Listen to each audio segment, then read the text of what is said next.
Hello everybody and welcome back to LEGO Empire, and in today's video I'm going to be going over my wish list for 2025 LEGO Star Wars Revenge of the Sith anniversary sets. So without further ado, let's get right into this. The first few sets we're going to be doing are smaller and lower price sets, and then we're going to get into some huge sets later on. So starting off, we have, of course, a battle pack. What better way to start out a set wave than a battle pack? Here we have the Felucia Troopers battle pack, obviously with the 327th Legion. We have two 327th Specialists with the Pauldrons and Special Print, and then two of them are just regular troopers, and I really love that there's two Specialists and two regular troops. I think that is absolutely perfect for this battle pack. And of course, you have a Swamp Speeder for the build, which I think fits very nicely, and this model looks great.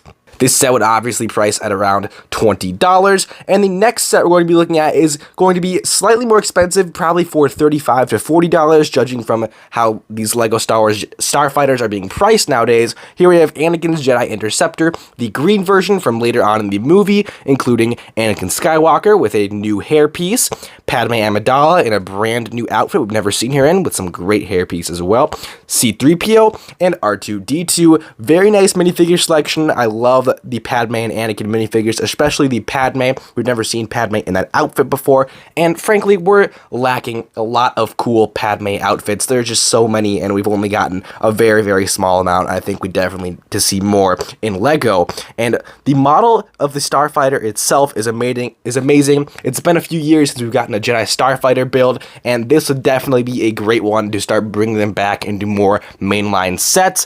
And the sticker detailing looks absolutely awesome. This set would be priced, like I said, around $35 to $40, and would be a great little Starfighter to add on to the wave. So next up, we have the Battle over Cato Nemoidia with 872 parts, and including a brand new Plo Koon with arm printing, Captain Jag, a clone pilot, a 104th or Wolfpack clone trooper, and R4P44, which I guess is Plo Koon's droid. Or no, maybe that's the clone droid. Yeah. So this set would be an amazing set. Obviously, love that it's a versus type of set. You know, it's the clone ship versus Plo Koon's starship. It's Order 66, and it's happening here.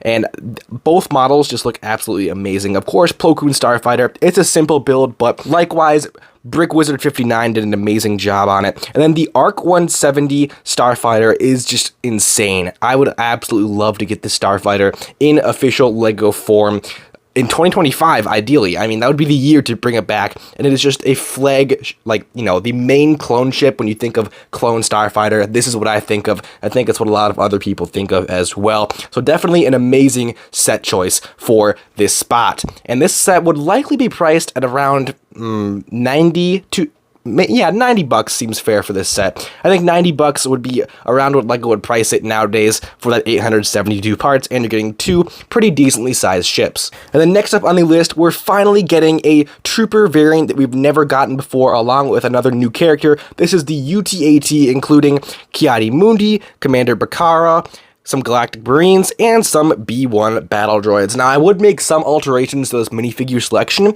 I would maybe take out those two battle droids, add in one or two super battle droids, and then we need to have way more Galactic Marines. I'd say at least 6 Galactic Marines, because if this is the only set we're ever going to get them in, we need to get a large enough amount. So 6 Galactic Marines, 2 Super Battle Droids, or maybe no droids at all if it's too many minifigures with all of those Galactic Marines. Obviously, Commander Bakara and Ki-Adi-Mundi will stay, and they're just fine, and that would just be like the perfect, ideal minifigure selection for this set. This is my wish list, not really a realistic list, except for when I get to the pricing, which I would price this set probably at around $100 if we're including that many minifigures, and if the build is big enough.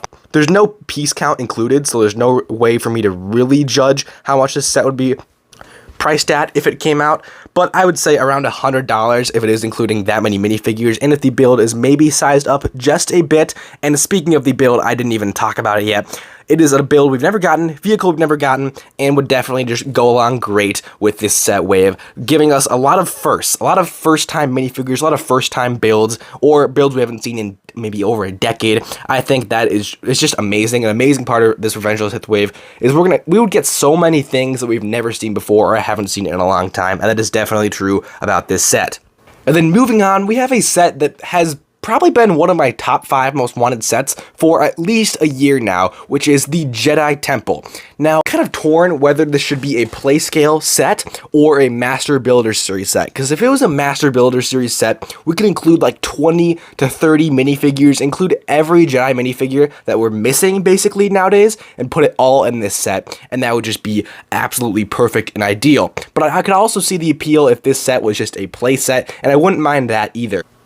So if this set were a playset, it would likely include Anakin Skywalker, a 501st Clone Trooper, or maybe a couple of those, Shaak Ti, a Jedi Youngling, of course, so you can recreate everyone's favorite scene, and 2 Jedi Temple Guards at the least. I think 2 is a good number for a Playscale set, but if it was a Master Builder Series set, I think maybe 4 would be more appropriate for, a huge, dream set. Like, this is a set a lot of people want. If they wanted to perfect the set, 4 Jedi Temple Guards would do just fine. And then also, it looks like we have an anniversary figure, because this is, has the anniversary box art. So here we have an exclusive Darth Malgus minifigure, which is definitely not bad to add on, because there is a cutscene from one of the Old Republic games where I believe Darth Malgus actually storms the Jedi Temple. So that would just be a very good inclusion for an anniversary figure, and it makes just enough sense to include, and would also add a lot of appeal to the set, because kids could obviously, take Darth Malgus and fight him against all the Jedi. And then on, another aspect of it, they can take Anakin and the Clone Troopers and fight the other Jedi in this set.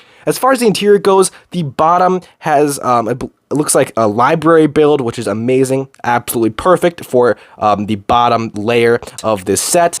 Or actually, it looks like there's 2 sections in the bottom layer. It's kind of like a dollhouse. It would open up, which I absolutely love that concept. So the other room, if it opened up, would be the Jedi Council type of room, which I think is perfect to have those 2 right next to each other. Those are the 2 probably the most popular and most wanted rooms, especially the Jedi Council room. That is probably one of people's most wanted rooms if the Jedi Temple was going to come out. But if it was a Master Builder Series set, I would expect LEGO to include most, if not all, of the prominent rooms that we see in the Jedi Temple. Next up, we have an absolutely huge Starfighter bundle type of LEGO Star Wars set. This is a lot of people's dream set, including mine. This is one of my dream sets for sure. It is the Battle over Coruscant with over 1,400 parts, and let's count it, 1, 2, 3, 4, 5, 6 different Starfighters.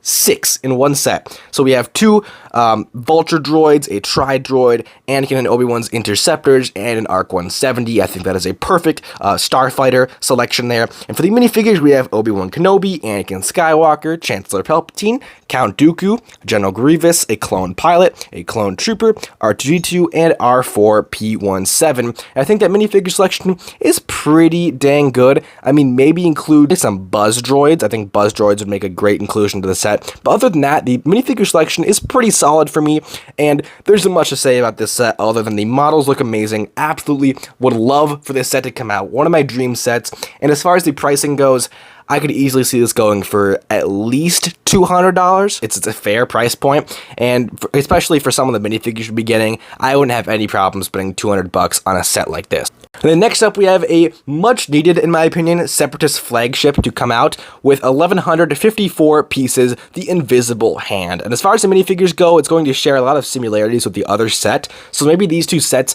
could release at different times, or maybe, not both released together in the same year, because they would share about the same minifigure selection. Anyway, getting into the minifigure selection, we have Obi-Wan Kenobi, Anakin Skywalker, Chancellor Palpatine, Count Dooku, General Grievous, R2-D2, a Super Battle Droid, and a regular Battle Droid, which I think is a fine minifigure selection. Now, if I wanted to make this the perfect minifigure selection, which I will because this is my wish list and not a realistic list of a prediction, I would actually probably take out the B1 Battle Droid and add in 2 Magma Guards, because I think Magma Guards are kind of prominent in the scenes on the Invisible Hand, and I believe that's that's one of 2 scenes we really see them in the movies. So definitely including at like 2 Magma Guards would be awesome. If LEGO would have to only include this amount of minifigures on the screen, maybe get rid of the B2 Super Battle Droid and the regular Battle Droid and replace them with the Magma Guards, or just add on the Magma Guards, because, who cares? I mean, this is a Revenge of the Sith set. Go all out. You know what I'm saying? This is my wish list, so I'm going to go all out with it, of course. I also like to think about what LEGO would maybe do if they release a set and be kind of realistic, but this is also, like I said, my wish list. Now, as far as pricing goes, 1,100 parts. It's a capital ship. It's similar to maybe the Imperial Light Cruiser leather scale, hopefully. Ideally, that's the kind of scale that we would go for with a full kind of interior here. I'd say this set would go for, you know, maybe 160 to 170 bucks nowadays. I think that's, you know, more than fair, especially for getting the minifigures that I talked about. And the interior could definitely be sized up. The whole ship could be sized up, honestly. This model is okay, but I would like a, you know, slightly bigger ship for that $160, $170 price point with an interior that can actually fit a few, you know, nice things from the scene. And for the final set of the video, I actually chose this one last, so that's why it wasn't included with some of the smaller price sets at the beginning of the video. This is the General Grievous Chase. Definitely think we need an updated version of this set with 473 parts, and including Obi-Wan Kenobi, General Grievous, Commander Cody, and a 212th Clone Trooper. Now, again, I would modify this minifigure selection just a little bit, and maybe I'd replace the Commander Cody and 212th Clone Trooper with two 212th Airborns, because we haven't gotten those minifigures in quite a while, well, since 2020, but the 2021 is pretty dang expensive. So I said we're definitely due for some new, you know, more affordable and accessible figures. And as far as the vehicles go, I absolutely love what Brick Wizard 59 did here. First of all, with Grievous's little bike there, it is absolutely amazing. It's tiled off everywhere, and definitely, I'd say it's up to 2025 standards. And then for the Boga, I believe that's what it's called, the animal that Obi-Wan Kenobi rides, I'd say that's an amazing brick-built model, and that's probably what LEGO would go for, is brick-built and not an actual full mold like they did back in the day, because they can get more details in there, and obviously it's probably cheaper for them to do that, which I have no problem with. I think it looks just fine the way Brick Wizard 59 made it. Anyway, as far as the pricing goes for this set, I'd say 50 bucks is more than fair. You know, maybe LEGO would go ahead and price this at 60 or 70 maybe. I don't even know. But I'd say 50 bucks is the ideal price point. You know, it has almost 500 parts coming with a good amount of figures. I'd say 50 bucks is more than reasonable, especially with a set like this that, in my opinion, a lot of people would really like, especially if it came with those 212th Airborne figures. It would make this set pretty desirable, and I think 50 bucks is just fine. Anyway, with that being said, that is my entire LEGO Star Wars 2025 Revenge of the Sith set wave slash wish list for 2025. Thank you all for watching this video. If you watched to the end, I really appreciate you. Leave a like if you enjoyed today's video, and comment down below either what your favorite set idea was from the video, or if you have any suggestions that I did not mention in the video, definitely let me know in the comments below, and let me know what your most wanted Revenge of the Sith anniversary set would be for 2025. And also, credits to Brick Wizard 59 and Brick Set Ideas on Instagram for drafting up these set ideas. All credits for these set ideas and box concepts go to them, and I will link them in the description if you want to check them out on Instagram. Now, with that being said, I will see you all in the next video. Have an amazing day. Peace out.